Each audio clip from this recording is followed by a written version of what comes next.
नमस्कार दोस्तों, स्वागत है आपका हमारे YouTube channel step to achieve में, जिसमें मैं आपको पढ़ा रहा था फिजिक्स। ठीक है, फिजिक्स में मैं आपका लाइट का चैप्टर करा रहा हूँ, प्रकाश। ठीक है, तो उसी में हम आज आगे बढ़ते हैं। ठीक है, मैंने इलेक्ट्रोमैग्नेटिक वेव्स कराया था इसमें, तो मैं इलेक्ट्रोमैग्नेटिक वेव्स के बारे में आपको बता चुका था। ठीक है, तो हम उसी के बारे में बढ़ते हैं लाइट से, ठीक, प्रकाश से। तो इसमें क्या था, मैंने आपको डेफिनेशन बता दी प्रकाश क्या होता है, तो इसी में हम पढ़ेंगे आगे कि जो प्रकाश होता है, जो सूर्य का प्रकाश होता है, वो धरती पर सूर्य का प्रकाश धरती तक कितने मिनट में पहुंच पाता है। ठीक है, तो कितने मिनट में पहुंच पाता है? 8 मिनट 19 सेकंड में पहुंच पाता है। ठीक है, जो सूर्य के प्रकाश, अब आगे पढ़ेंगे इसमें हम कि सूर्य के प्रकाश से जो वस्तुएं दिखती हैं, ठीक है, सूर्य के प्रकाश से दिखती हैं, मतलब कहने का मतलब, सूर्य का मतलब, कहने का मतलब ये है कि जो वस्तुएं स्वयं के प्रकाश से दिखती हैं, ठीक है, उनको क्या बोलते हैं? प्रदीप्त वस्तुएं बोलते हैं। ठीक है, जैसे फॉर एग्जांपल सूर्य। ठीक है, तो जो वस्तुएं स्वयं के प्रकाश से दिखती हैं उन्हें बोलेंगे प्रदीप्त वस्तुएं। ठीक है, और जो वस्तुएं दूसरे के प्रकाश से चमकती हैं उनको क्या बोलेंगे? अदीप्त वस्तुएं कहलाती हैं, जैसे मेज और कुर्सी। ठीक है, तो इनमें क्या होता है, कोई स्वयं का प्रकाश तो होता नहीं है। ठीक है, तो इसमें क्या होता है, ये दूसरे के प्रकाश से हमें दिखाई देती हैं, दूसरे के प्रकाश से चमकती हैं। ठीक है, तो इनको हम क्या बोलेंगे? अदीप्त वस्तुएं बोलेंगे। ठीक है, तो आप समझ गए होंगे कि जो वस्तुएं स्वयं के प्रकाश से दिखती हैं, ठीक है, उनको बोलते हैं प्रदीप्त वस्तुएं बोलते हैं। जो वस्तुएं दूसरे के प्रकाश से चमकती हैं या हमको दिखती हैं, ठीक है, उनको क्या बोलेंगे हम? अदीप्त वस्तुएं कहते हैं। ठीक है, जैसे फॉर एग्जांपल मेज, कुर्सी आदि। आगे देखते हैं हम इसमें, तो हम इसमें आगे बढ़ते हैं कि प्रकाश का प्रकीर्णन, स्कैटरिंग ऑफ लाइट। ठीक, प्रकाश का प्रकीर्णन, स्कैटरिंग ऑफ लाइट क्या होता है, तो हम इसको जानेंगे इसकी परिभाषा से। जब प्रकाश किसी ऐसे माध्यम से गुजरता है जिसमें धूल तथा अन्य पदार्थों के अत्यंत सूक्ष्म कण होते हैं, तो इनके द्वारा प्रकाश सभी दिशाओं में प्रसारित हो जाता है। ठीक, इनके द्वारा क्या होता है, जो प्रकाश होता है सभी दिशाओं में क्या हो जाता है? प्रसारित हो जाता है। ठीक, तो इस घटना को प्रकाश का प्रकीर्णन कहते हैं। ठीक है, जो बैंगनी रंग के प्रकाश का जो प्रकीर्णन होता है वो सबसे अधिक होता है, तो लाल रंग के प्रकाश का प्रकीर्णन सबसे कम होता है। ठीक, तो इसको हम ऐसे जान सकते हैं कि जब सूर्य का प्रकाश वायुमंडल में प्रवेश करता है तब प्रकाश धूल कणों से टकराकर इधर उधर क्या होता है? फैल जाता है, जिसे हम क्या बोलते हैं? प्रकाश का प्रकीर्णन बोलते हैं। तो हम जानेंगे इसके बारे में कि इनसे जो घटनाएं होती हैं, ठीक है, प्रकाश के प्रकीर्णन से, वो कौन कौन सी होती हैं। ठीक, प्रकीर्णन के कारण घटने वाली कुछ घटनाएं, तो इसमें जानेंगे। ठीक, तो कैसे आप आंसर टिक करेंगे कि जो बड़ी होंगी, ठीक, बड़ी होंगी, और जो प्राकृतिक वस्तुओं का रंग पूछे जाने पर, अगर जो बड़ी चीज़ें हैं, ठीक है, और जो मतलब प्राकृतिक हैं, ठीक, तो उनका अगर आपसे पूछे जाने पर रंग, ठीक है, तो आंसर आप क्या लगाएंगे? प्रकीर्णन लगाएंगे। स्कैटरिंग तो लगा के आएंगे, लेकिन आगे हम इसमें जानेंगे कि स्कैटरिंग अब कई लोगों के नामों से जाना जाता है। ठीक, तो इसमें आगे बढ़ते हैं कि जो आसमान का जो नीला रंग होता है, आसमान का नीला रंग, तो आसमान का नीला रंग, आप ये चीज़ तो बता देंगे कि किसके कारण होता है। ठीक है, आप किसके कारण बताएंगे? स्कैटरिंग के कारण बताएंगे, प्रकाश के प्रकीर्णन के कारण बताएंगे। लेकिन अगर आपसे यहाँ पर पूछ लेता है कि वो कौन से प्रकीर्णन के कारण होता है, ठीक है, तो उसमें ऑप्शन दे देगा, मी स्कैटरिंग होता है, रेले स्कैटरिंग होता है, ठीक है, ऐसे वो नाम दे देगा। ठीक है, तो आपसे अगर पूछ ले कि आसमान का जो नीला रंग होता है वो कौन सी स्कैटरिंग के कारण होता है, तो आप क्या लगा के आएंगे? रेले स्कैटरिंग के कारण, रेले प्रकीर्णन द्वारा। ठीक है, इसका रंग कैसा दिखाई देता है आपको? नीला दिखाई देता है। एग्जाम्पल सेकंड पे बढ़ते हैं कि जो बादलों का सफ़ेद रंग होता है, ठीक है, और जो कोहरा का सफ़ेद रंग होता है, वो कौन से प्रकीर्णन के कारण होता है? ठीक है, वो मी स्कैटरिंग के कारण होता है। ठीक है, मी प्रकीर्णन द्वारा। ठीक है, साबुन के पानी के जहाग होते हैं, ठीक है, उसमें कौन सा होता है? मी स्कैटरिंग होता है। ठीक, अब आगे बढ़ते हैं एग्जाम्पल 3। सूर्योदय और सूर्यास्त के समय सूर्य का लाल रंग, तो कौन सा लगा के आएंगे, रैले स्कैटरिंग। ठीक, सूर्योदय और सूर्यास्त के समय जो सूर्य का लाल रंग जो हमें दिखाई देता है वो किसके कारण होता है, रैले प्रकीर्णन द्वारा होता है, रैले स्कैटरिंग द्वारा होता है। ठीक, एग्जाम्पल 4 में समुद्र का जो नीला रंग होता है वो कौन से स्कैटरिंग के कारण होता है, ठीक है, CV रमन प्रकीर्णन द्वारा। ठीक है, तो हमने कौन से मी स्कैटरिंग, रैले स्कैटरिंग और CV रमन प्रकीर्णन। ठीक, तो आप अब इसमें लगा सकते हैं कि कौन सा प्रकीर्णन कौन सा स्कैटरिंग होगा अगर कोई भी एग्जाम्पल आ जाता है तो। ठीक है, और बिल्कुल ऐसे ही नाम देके आपसे क्वेश्चन पूछा जाता है कि इसमें कौन सा आंसर होगा। ठीक, तो रैले प्रकीर्णन क्या होता है, रैले प्रकीर्णन तभी कार्य करता है जब जो कणों का जो आकार होता है, ठीक है, कणों का आकार प्रकाश की, इधर लिखा है प्रकाश, ठीक, प्रकाश की तरंग दैर्घ्य की अपेक्षा अत्यधिक छोटा होता है, जो प्रकाश की वेवलेंथ होती है। ठीक है, तो जो कणों का जो आकार होगा, ठीक है, जो प्रकाश की तरंग दैर्घ्य की अपेक्षा अत्यधिक छोटा होता है। ठीक, तो इसका ये फार्मूला होता है एस प्रोपोर्शनल टू 1/λ⁴। ठीक, इसमें आगे बढ़ते हैं हम।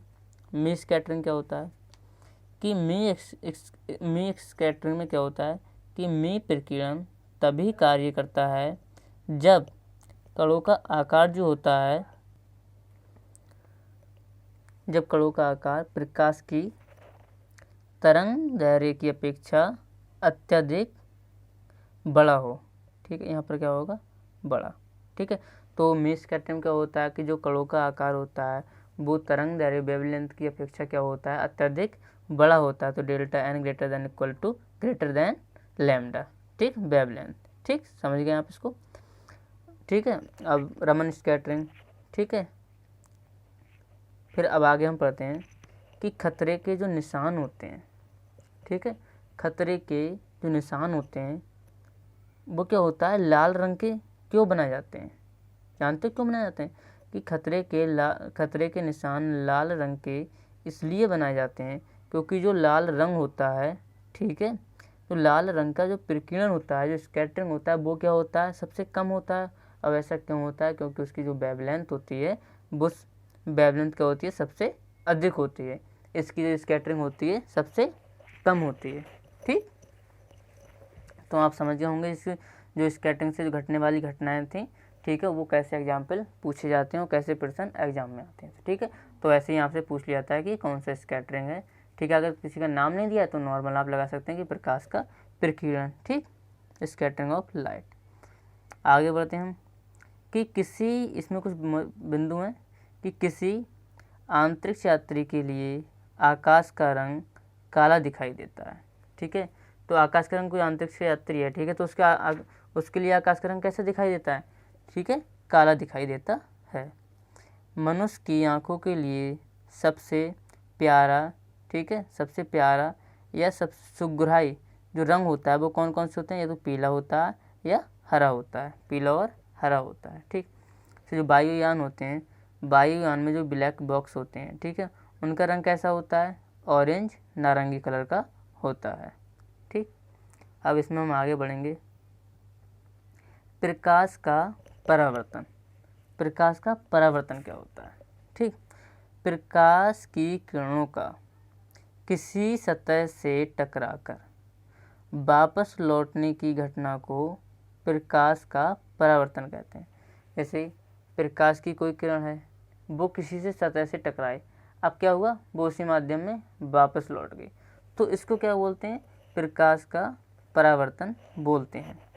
अब क्या है, इसमें क्या है कि किसी सतह पर गिरने वाले प्रकाश को, ठीक है, आपतित किरण बोलते हैं। जैसे अब कोई प्रकाश की किरण है, ठीक है, किसी सतह पे टकराए, ठीक है, तो जो रे जो सतह पे टकराई, ठीक है, सरफेस पे टकराई, तो उसको क्या बोलेंगे हम, इंसिडेंट रे बोलेंगे। ठीक है, उसको क्या बोलेंगे, इंसिडेंट रे बोलेंगे, आपतित किरण बोलेंगे। ठीक, तथा जो टकराकर वापस होने वाली किरणों को क्या बोलते हैं, रिफ्लेक्टेड रे बोलते हैं, परावर्तित किरणें बोलते हैं। जो किरण सरफेस पे आके टकराई उसको आपतित किरण, जो किरण सरफेस से टकरा के वापस गई उसको परावर्तित किरण बोलते हैं।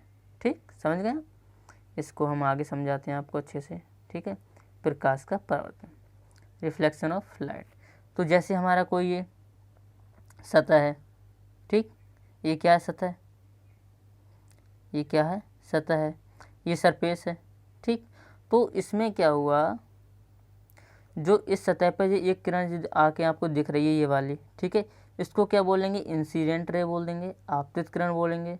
ठीक है, और ये क्या है? किसी सतह से, ठीक है, ये अभिलंब है। ठीक, ये क्या है? अभिलंब, जिसे नॉर्मल बोलते हैं। ठीक, तो अब ये सतह पे ये इंसिडेंट रे आई, ठीक, यहाँ पर आ गई। ठीक, क्या हुआ? यहाँ पर आ गई। अब यहाँ से आने के बाद ये वापस चली गई, टकरा के वापस चली गई, तो इसको क्या बोलेंगे? परावर्तित किरण बोलेंगे, इसको रिफ्लेक्टेड रे बोलेंगे। ठीक है, तो जो आने वाली जो किरण होती है, ठीक है, जो आने वाली ये किरण हमारी जो आई है इस तरह से, ठीक, आ गई, तो जो ये अभिलंब है हमारा, क्या है? ये अभिलंब है। N for normal, normal for अभिलंब। तो जो आपतित किरण होती है वो अभिलंब के साथ आई एंगल बनाती है, इंसिडेंट रे बोलते हैं। ठीक है, इंसिडेंट, ठीक है, आई फॉर इंसिडेंट, इसे बोलते हैं आपतन कोण। ठीक है, तो क्या बनाएगी? आई फॉर आपतन कोण बनाएगी। ठीक है, इंसिडेंट एंगल बनाएगी। अब जो इस सतह से, ठीक है, जो यहाँ पर टकरा के चली गई ऊपर के लिए, ठीक है, जो ये किरण होगी वो अभिलंब के साथ कितना कोण बनाएगी? वो आर कोण बनाएगी। ठीक है, इसको क्या बोलते हैं हम? रिफ्लेक्टेड एंगल बोलते हैं। ठीक है, आर को क्या बोलते हैं? परावर्तन कोण बोलते हैं। ठीक है, अब जो और एक चीज़ और, जैसे ये किरण जो आ रही थी हमारी, मैं एक मिनट रुको, मैं आप इसको अच्छे से समझाता हूँ मैं इधर बना के। ठीक, इसको समझो अच्छे से। ये कोई सरफेस है, ठीक, अब यहाँ पर ये किरण आई, ठीक, इसको क्या बोलेंगे? आई फॉर इंसिडेंट, आपतित किरण बोलेंगे। ये कि हमारा अभिलंब है 90 डिग्री पे। ठीक है, अब ये इस सतह टकरा कर ये वापस चली गई उसी माध्यम में, तो इसको बोलेंगे आर, इसको बोलेंगे आई। समझिए अच्छे से आप। ठीक है, तो इसने अभिलंब के साथ आई एंगल बनाया, जिसे आपतन कोण बोलते हैं। इसने अभिलंब के साथ कितना बनाया? आर एंगल बनाया, जिसे क्या बोलते हैं? परावर्तन कोण बोलते हैं। ठीक है, इसको क्या बोलते हैं? आर को परावर्तन कोण बोलते हैं। एक जो वापस गई, एक जो आई। ठीक है, इसको क्या बोलेंगे? नॉर्मल बोलेंगे, इसे अभिलंब बोलेंगे हम, अभिलंब। ठीक, समझ गए आप अच्छे से? बिल्कुल, आप समझो आगे आप। अब जो ये किरण जो आई थी, मैं इसको ब्लू पेन से दिखाता हूँ। ठीक, जो ये किरण आई थी वो ऐसे सीधी भी जा सकती थी। ठीक, तो जब ये ऐसे करके जाएगी, ठीक है, पार करके, तो जब यहाँ से और यहाँ तक जो एंगल होगा, यहाँ से यहाँ तक जो एंगल होगा, इसे क्या बोलेंगे? इसे हम नोट करते हैं डेल्टा से। ठीक है, एंगल ऑफ डेविएशन। ठीक, विचलन का कोण बोलेंगे इसको, विचलन का कोण, विचलन कोण। ठीक, तो इसको डेल्टा क्या बोलते हैं? विचलन कोण। अब समझते हैं आगे हम इसको। समझ गए आप? जो इंसिडेंट रे थी वो कैसे आई थी, जो परावर्तित किरण थी वो कैसे गई थी। अगर ये माध्यम को पार कर जाती है तो ये अगर सीधी भी जा सकती है ऐसे करके। ठीक है, इसकी आगे और पॉसिबिलिटी होंगी। ठीक है, और सारी कैटेगरी होंगी, वो कुछ और केस होंगे वो आगे बताऊंगा आपको। अब हम इसमें इतना ही पढ़ते हैं, अब आगे देखते हैं। ठीक है, ठीक है, तो ये क्या था? डेविएशन एंगल था, विचलन कोण था। ठीक है, अब जो आर है उसको क्या बोलेंगे? परावर्तन कोण बोलेंगे। जो डेल्टा है उसको विचलन कोण बोलेंगे। अब डेल्टा कोण कौन सा था, आई कौन सा था, आर कौन सा था, मैंने आपको अच्छे से समझा दिया। ठीक है, जो किरण आती है वो अभिलंब के साथ आई एंगल बनाती है, इसे आपतन कोण बोलते हैं। जो किरण फिर अब सरफेस से टकरा के वापस जाती है उसको क्या बोलते हैं? परावर्तन कोण बोलते हैं, जो अभिलंब से परावर्तन कोण बनाती है। ठीक, परावर्तन कोण बनाता है।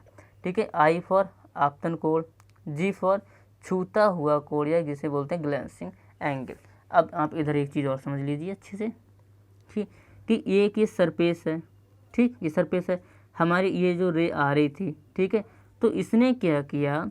अभिलंब के साथ तो आई एंगल बनाया, लेकिन इसने सरफेस के साथ क्या बनाया? जी एंगल। ठीक है, सरफेस के साथ क्या बनाया, जी एंगल, इसे हम क्या बोलेंगे, ग्लेंसिंग एंगल। ठीक, समझ गए आप, छूता हुआ कोण बोलेंगे। ठीक है, अब आगे समझिए कि जी प्लस आई बराबर क्या होता है, 90 डिग्री। ठीक, अब क्यों होता है इस चीज़ को आप अच्छे से समझिए। मैंने क्या कहा था कि जो ये अभिलंब है नॉर्मल, ठीक है, ये लंबवत है, ठीक है, ऐसे हमने खींचा 90 डिग्री पे, तो जी, एक तो ये जी एंगल हो गया हमारा और एक हो गया आई एंगल, तो जी प्लस के आई बराबर क्या हो जाएगा, 90 डिग्री। समझ गए आप इसको अच्छे से। और जो हमारा जो डेल्टा होगा, ये जो डेल्टा होगा, ठीक है, वो इस जी के ग्लेंसिंग एंगल होता है इसका दुगना होगा। ठीक, ठीक है। और इसमें एक चीज़ और बताता हूँ कि जो आई होगा, आपतित किरण, आपतन कोण हमेशा परावर्तन कोण के बराबर होगा, इसे आर बोलेंगे। ठीक, इन फार्मूलों को आप याद रखना।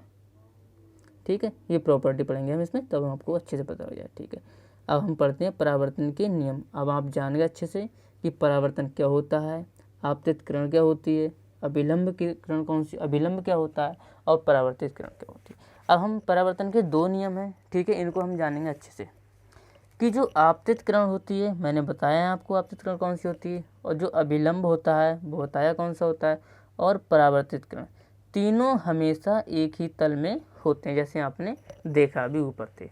ठीक है, दूसरा हमारा जो नियम है परावर्तन का, दूसरा नियम है, तो परावर्तन का दूसरा नियम जो होता है, परावर्तन कोण, जो आपतन कोण जो होता है वो हमेशा क्या होता है, परावर्तन कोण के बराबर होता है।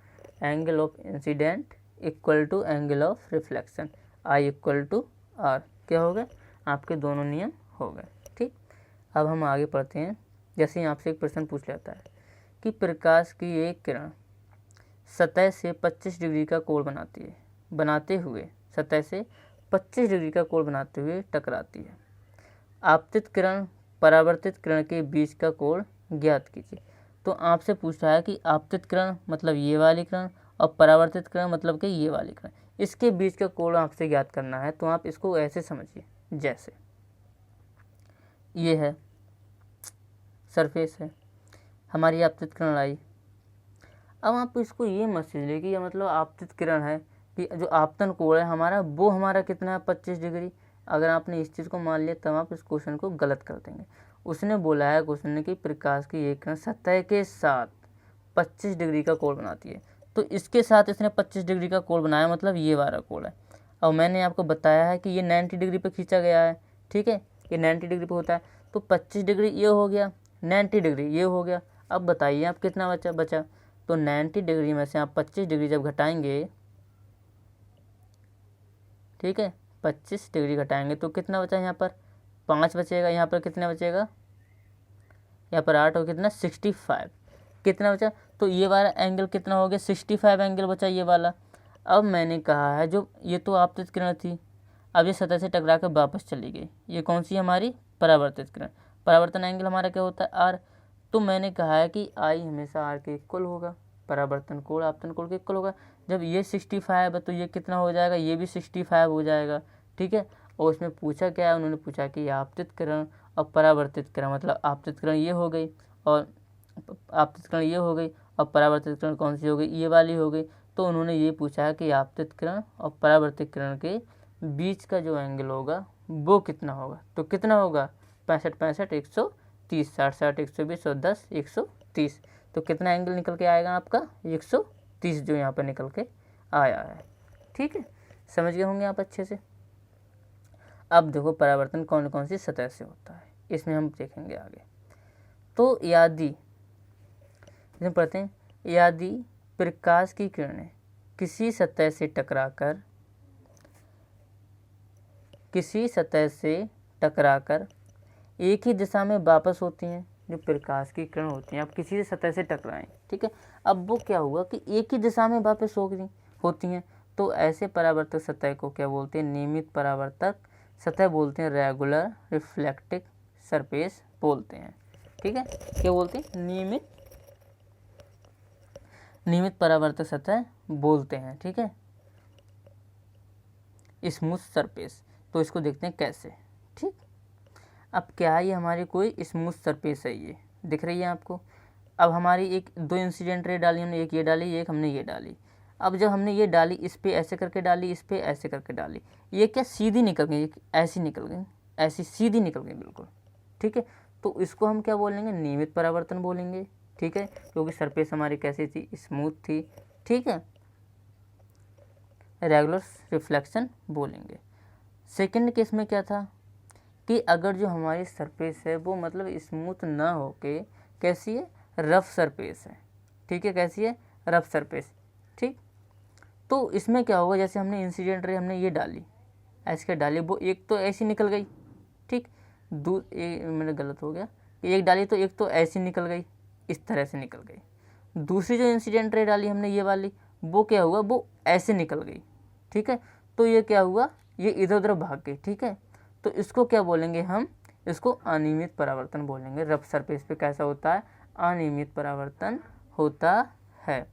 नोट करके लिखिए कि परावर्तन के नियम सभी तरह की सतह और दर्पणों के लिए मान होते हैं। ठीक, समझे। अब इसमें हम आगे पढ़ते हैं कि आपतित किरण परावर्तित किरण दोनों की चाल समान होती है। ठीक है, तो इस बात से हम क्या समझते हैं कि हमने जिस स्पीड से आपतित किरण हमने किसी सतह पे डाली, ठीक है, उसी सतह से, ठीक है, उसी स्पीड से परावर्तित किरण हमारी चली जाएगी, परावर्तित होके। ठीक, समझ गए आप इस बात को। अब हमारा नेक्स्ट पॉइंट है इसमें कि यदि दर्पण को थीटा कोण पर घुमा दिया जाए तो परावर्तित किरण जो होती है वो 2 थीटा कोण पर घूम जाती है, लेकिन जो आपतित किरण होती है वो नहीं घूमती है। ठीक है, तो जैसे हमारी जो इंसिडेंट रे थी, अब क्या हुआ, दर्पण था हमारा ये, इसको हमने क्या किया, थीटा कोण पे हमने इसको घुमा दिया, तो जो हमारी जो रिफ्लेक्टिव रे थी, ठीक है, ये परावर्तित रे, ये क्या हुआ, 2 थीटा पे घूम जाती है। ठीक है, समझे आप। तो ये क्या, जब हमने अपने, ठीक है, उसको थीटा कोण पे जो हमने घुमाया, ठीक है, दर्पण को थीटा कोण पे घुमाया, तो हमारी जो परावर्तित किरण थी क्या हुआ, 2 थीटा कोण पे घूम गई। ठीक, समझना आप। आगे बढ़ते हैं हम इसमें। ठीक है,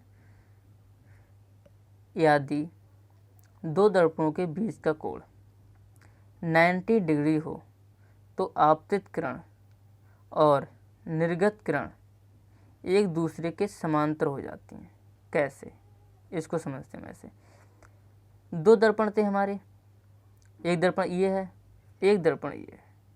तो जब हमने एक दर्पण पे हमने एक आपतित किरण डाली, ये वाली डाल दी, तो क्या हुआ, ये आपतित किरण डाली, यहाँ से परावर्तित हुई, जब परावर्तित होकर ये इस पे पड़ी और इस पे पड़ी तो ये कैसे निकल गई, सीधी हो गई, जिसे हम बोलेंगे इमर्जेंट रे, निर्गत किरण।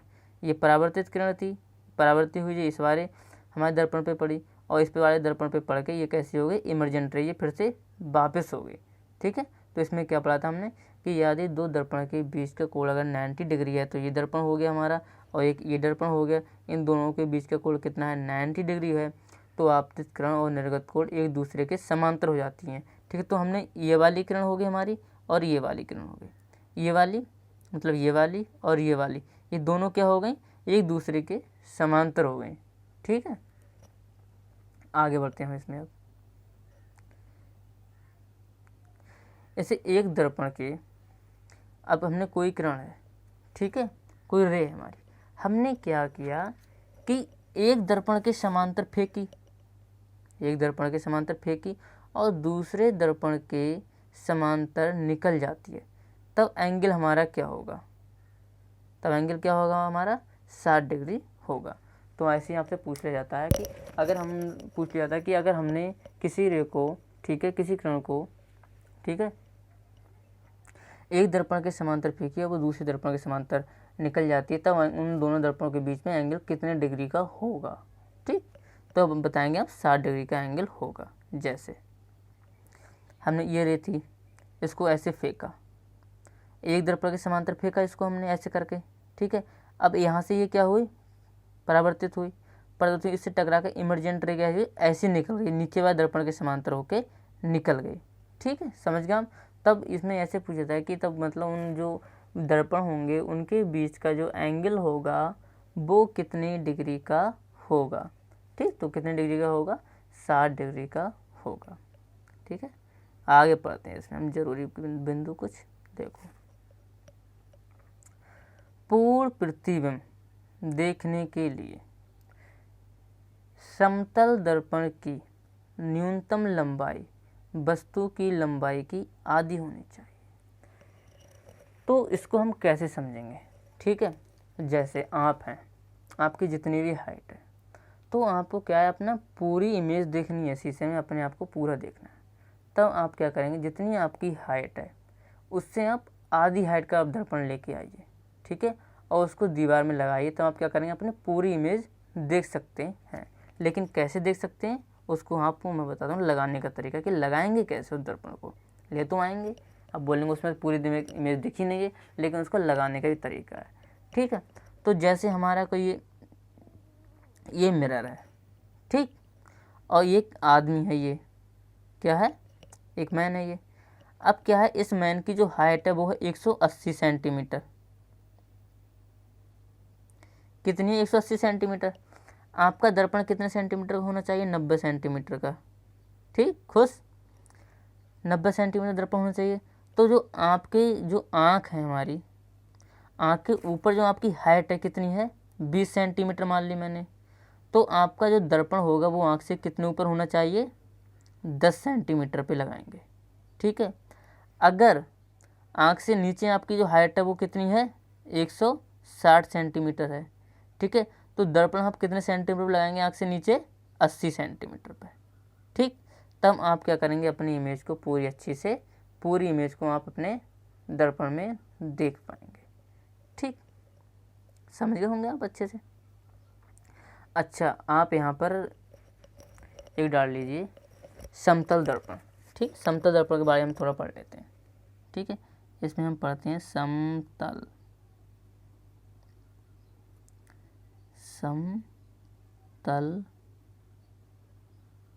दर्पण। ठीक है, जैसे हमारा ये कुछ समतल दर्पण है। ठीक, समतल दर्पण ये है। ठीक है, तो ये एक व्यक्ति है, गलत हो गया, मतलब ये इस व्यक्ति से नहीं बन पाया। ये हमारा क्या है, व्यक्ति। ठीक, ये व्यक्ति है, बाल खड़े कर दो इसके। ठीक, एक व्यक्ति है, और तो इसकी इमेज कहाँ बनेगी, इधर बनेगी। ठीक,